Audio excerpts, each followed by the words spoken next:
looking around again, how are you? Welcome back. What am I doing? I'm going to be making a pizza today. And why am I making the pizza? Because I'm on stage 2 of Wig's cooking competition. So I want you guys to take a look down there on where it says see more.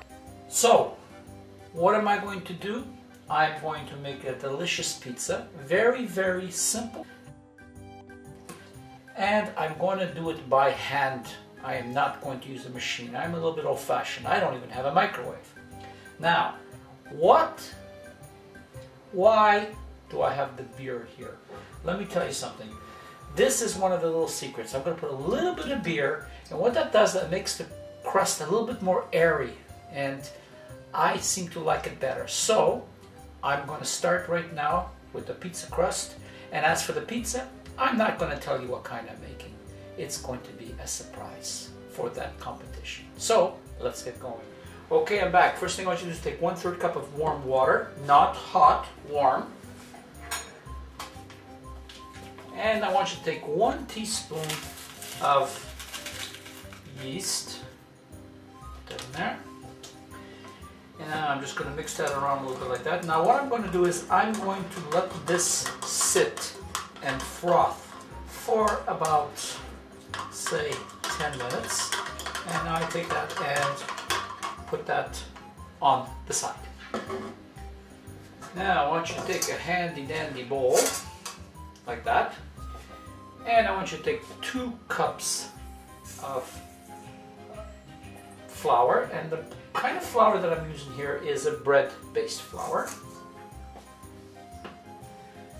And I want you to mix your dry ingredients first. So now we're going to put in 1/2 teaspoon of salt, 1 teaspoon of sugar. You can use brown if you want, just like that. And now I'm just going to wait for this to finish frothing, and I shall be back in 10 minutes. Okay, we're back. Here's our dry ingredients, and I'm just going to mix it up a little bit like that. You don't really have to mix it that much. There we go. And I want you to add your yeast mixture in, just like that. And roll it around the bottom just in case there's a little bit more down there you want to get rid of. And I want you to add 1 tablespoon of olive oil. I'm going to add just a little bit more later, but for now this is what I'm going to use. And I want you to take your favorite beer and add about 1/4 cup of beer. There we go. Like that. And now we're going to mix that. Now I want you to add water just a little bit at a time, just like that. Now if you find that it's going to start to be a little bit dry, you add a little bit more water. If you find out that it's starting to be still a little bit too wet, we add a little bit more flour. And you just keep on adding until you get it the way you want it. Sticking to the sides, but it's going into a nice manageable ball. So let's get yourself a nice clean working surface. I want you to put some flour on like that, and take your dough and just plop that right there in the middle. Now pour a little bit more flour, and we are going to work the dough. So turn it around, get it nice and covered with the flour, and move it in, move it in, move it in. Okay, and we're going to get that going. Look how nice that is bouncing back. Absolutely perfect. Now we're going to be working the stone. Now you can put this in a machine, but you know something? I like doing things by hand the way my mama taught me. There you go. And you know something?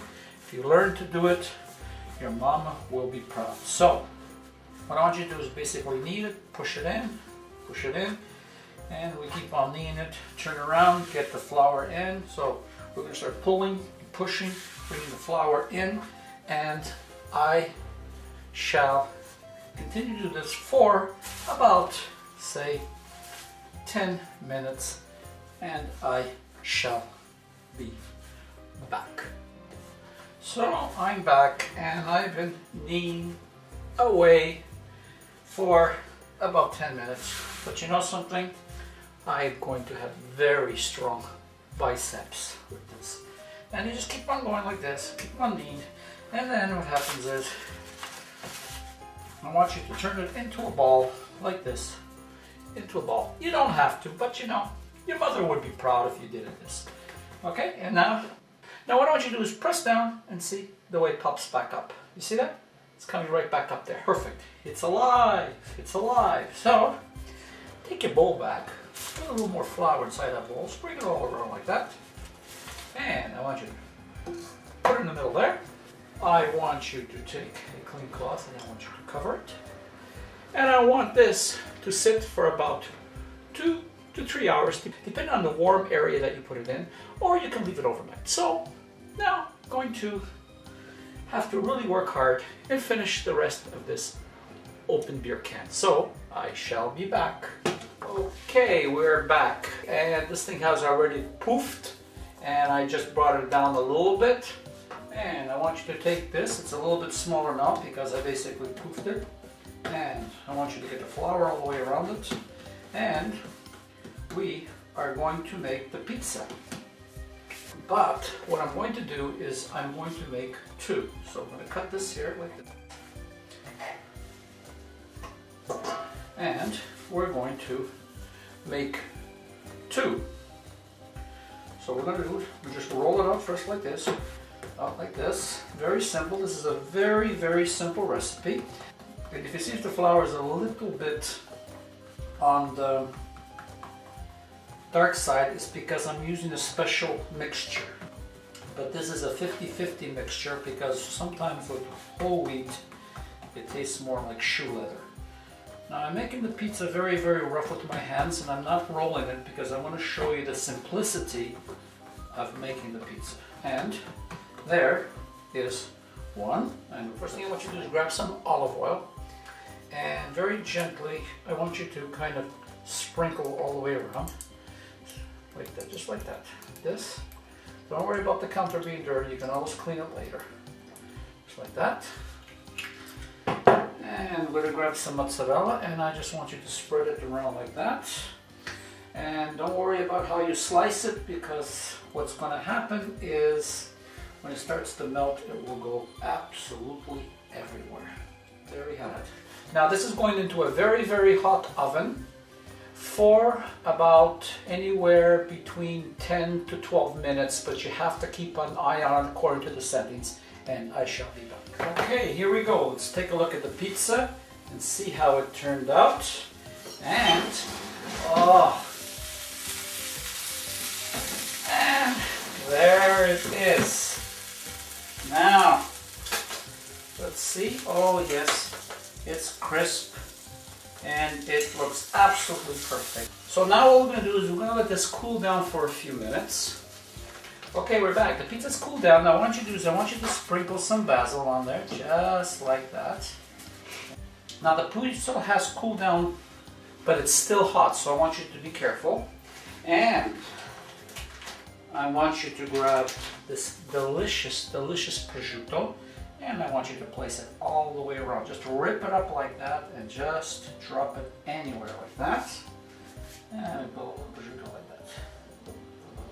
And how does that start to look yummy, yummy? And now, to finish it off, I want you to take some fresh Arugula, or in Poland it's called Arugula. And I just want you to place that all the way around like this, very, very thin like that. Just like that.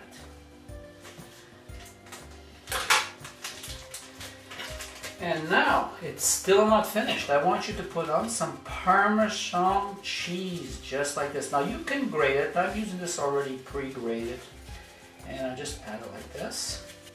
But are we finished? No, we're not. Now, take a little bit more of your olive oil, just a little bit, and just sprinkle it around like this.